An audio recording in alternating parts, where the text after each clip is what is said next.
முருகன் வாழ்க முருகன் வெல்க மயிலோடும் வளர்க மகிழ்ச்சி உலகெங்கும் பரவா.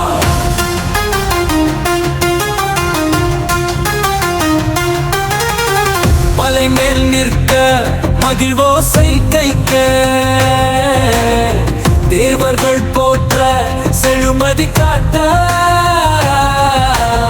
கடலோடும் வீசி கலந்திடும் தூசி சூரனை வீட்டி சுடரொளி வீசி அலைவேல் மணிமகன் வாழாய் பாலிடும் மோகா பத்திக்குவே சிவனிடம் சென்றார்.